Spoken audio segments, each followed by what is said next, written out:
All right, Bismillah, walhamdulillah, wassalatu wassalam ala Rasulillah. So I was asked, I don't know why, I was asked, what do I think of the Green Party and Jill Stein asking Dr.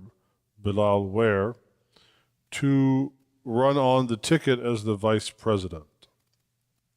I'm not sure why I was asked, what do I think of this? I suppose I'm supposed to give an opinion as an imam. I don't really have an opinion specifically. I mean, I can have an opinion as an imam, but I don't know if I have an opinion specifically as an imam. I will say this, and I'll make no bones about it. I did make a previous video in which I was critical and had critiqued some of Dr. Bilal Ware's stances, particularly on homosexuality and LGBTQ. It's on YouTube.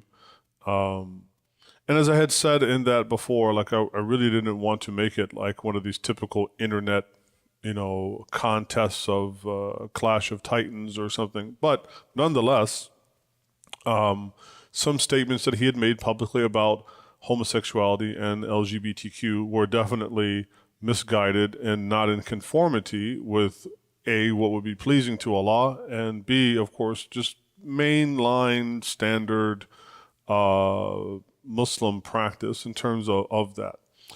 And so, that being said, so let me clarify, why would I mention that as it relates to potentially Dr. Ware running for office, vice president, with Jill Stein, and then what is my opinion on that? So I know that for a fact that the choosing of Dr. Ware would certainly have to be considered within the framework of optics, as they say in the parlance of politics. It's a good look. I mean, one, he's black. I mean, he's mixed. He's black.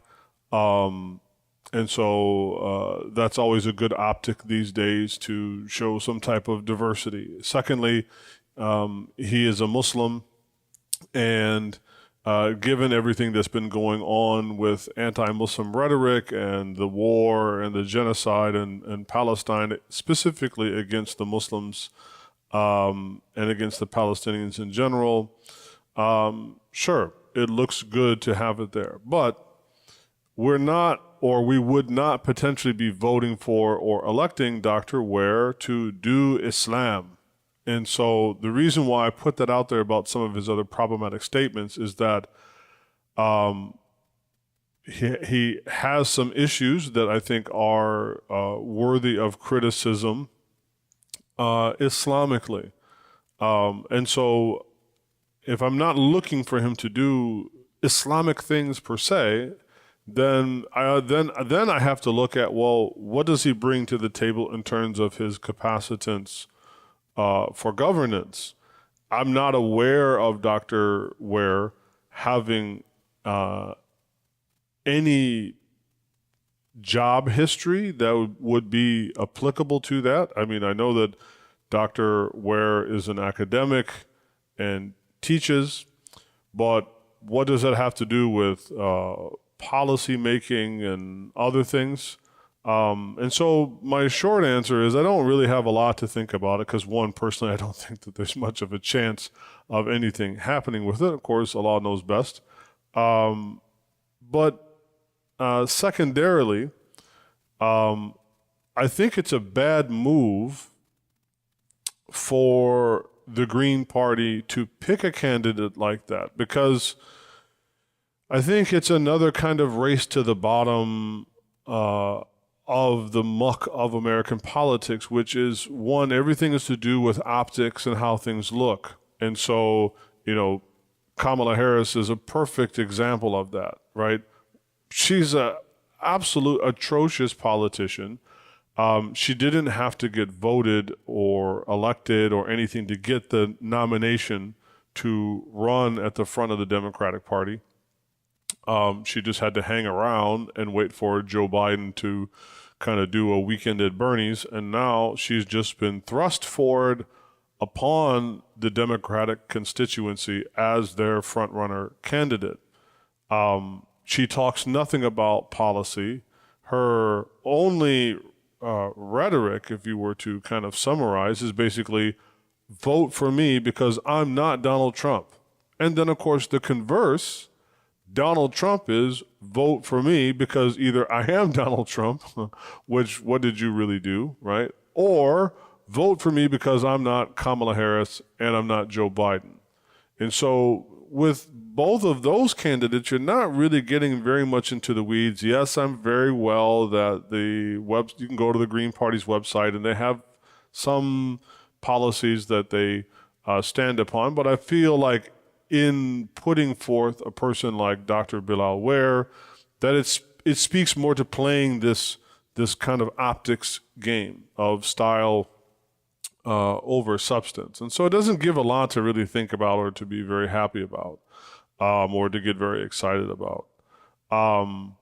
Also, I still don't think it contends with this lesser of two evils mentality that has become so prevalent in many aspects of American life, of course, in the political life. And so as I asked the other day, well, how do you hold evil accountable? If you're going to vote for, let's say, theoretically, Kamala Harris, because she is the lesser of two evils, well, what is your strategy then to hold Kamala accountable and her administration accountable if you've already lowered the bar so low that you have no leverage over her? You can't say, well, I'm going to vote for you in office because I'm expecting you to do A, B, and C and X, Y, and Z in terms of policies. Those would be things that potentially you could have some type of leverage over the candidate with. But in a lesser of two evils scenario, you've basically expunged or you've basically forfeited. You've basically cashed in all of your chips on that. And so you have nothing. There would be no means of accountability. And so I think whether it's lesser or greater, I think the question still stands.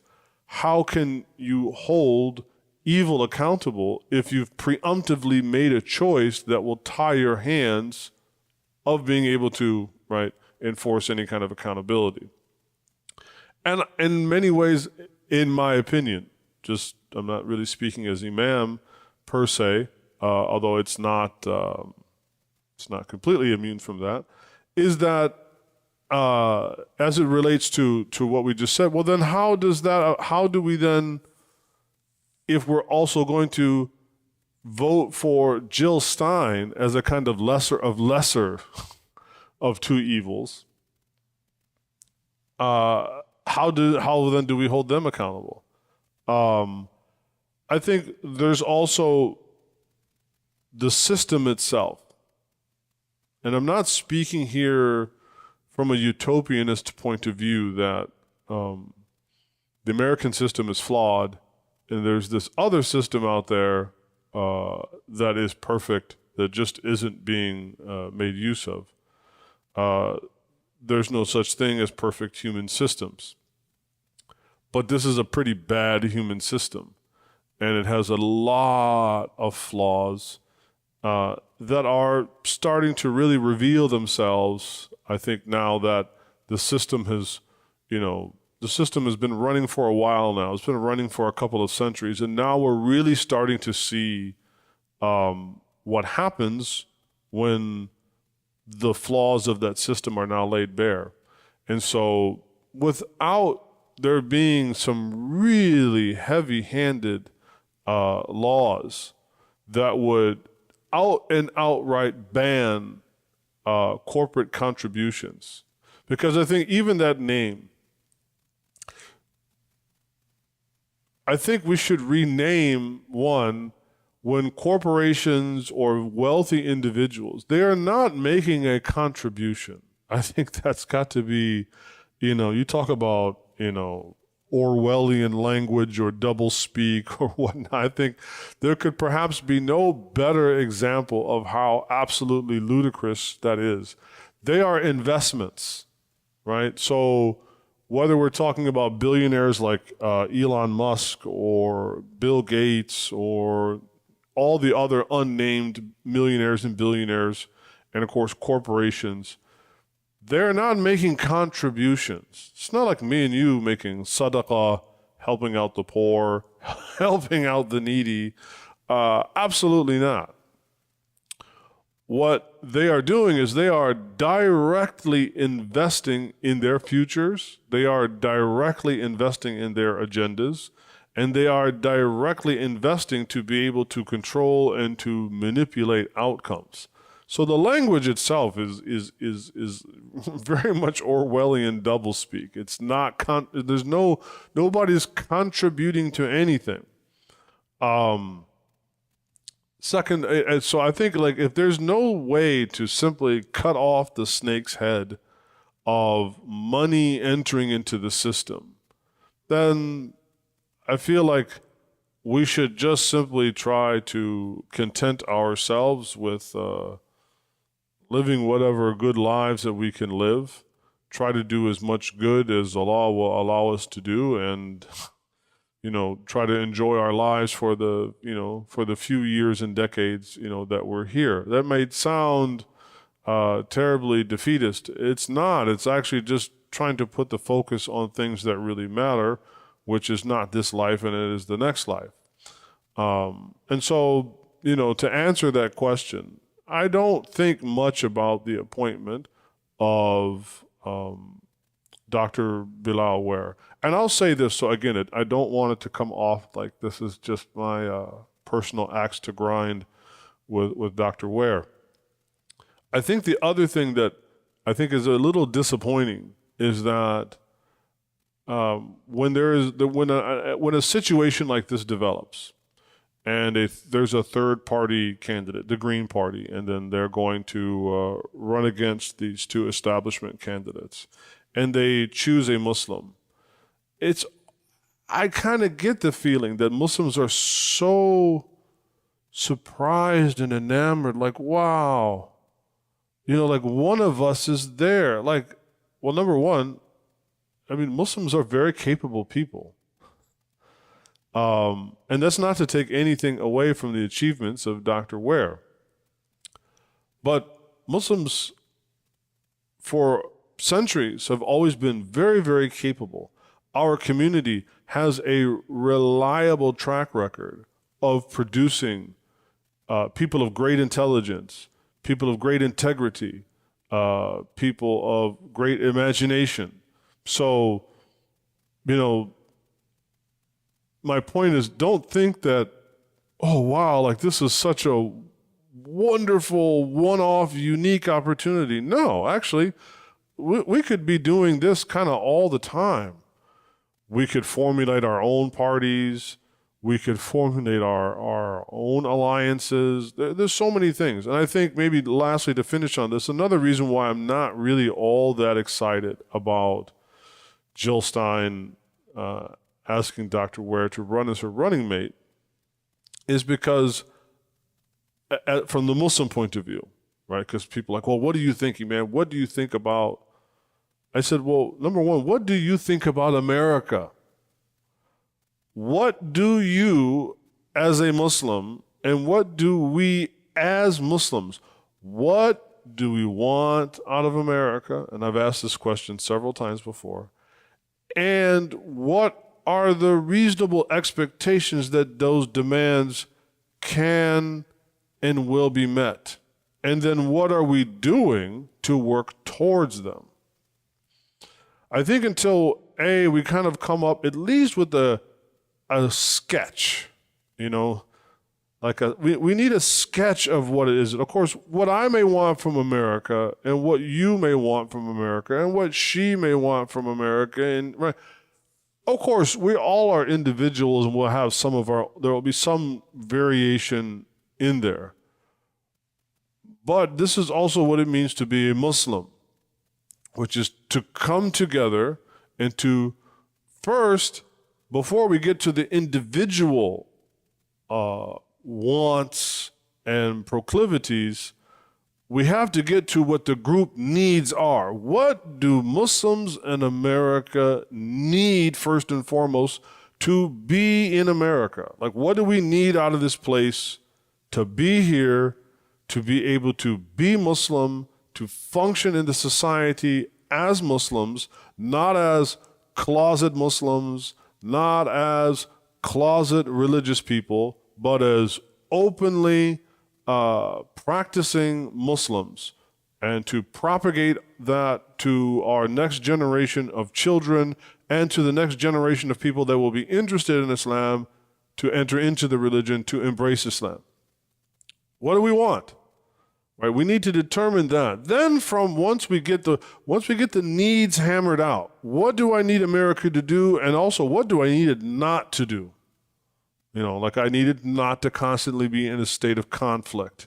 I need to have it not constantly be in a state of war or, and then of course domestically, what do I need out of America domestically so I can live a life for the few decades that I'm here and have some reasonable hope that I'll be able to pass Islam on to, my progeny and so on, and they onto theirs and so on and so forth. So until also there's a serious discussion about our needs and wants, I think it's a little bit putting the cart before the horse. So that is my thoughts on the Green Party and Dr. Bilal Ware being in that, getting that nomination. So hopefully that answers the question that some of you guys had. I am not, just as some people are, spiritual, not religious, even though I tend to fall more into the religious and not spiritual. I'm not very political. And that's probably due to a healthy dose of cynicism that has built up, kind of like, the mineral deposits at the bottom of your teapot over many, many, many years. So I think it's going to be, number one, Allah Ta'ala is going to decide who is where, and they will only be allowed to do what He permits them to do. And my primary occupation is how do I do what He has commanded me to do, and how do I stay away from what He has prohibited me to do? How do I obey the commandments and the prohibitions? How do I develop a resilient sense of contentment with what He has provided me and my family in this life? And how do I prepare to meet Him, which will be in a very short period of time? So for those reasons, I'm not overly concerned about politics, and to that which I sometimes engage in, it's again to how do I accomplish these major goals. So inshallah, that's what I wanted to just wanted to say. Those are just a few words, a few thoughts I had to answer those questions, and inshallah we'll see you in the next video. Assalamu alaikum.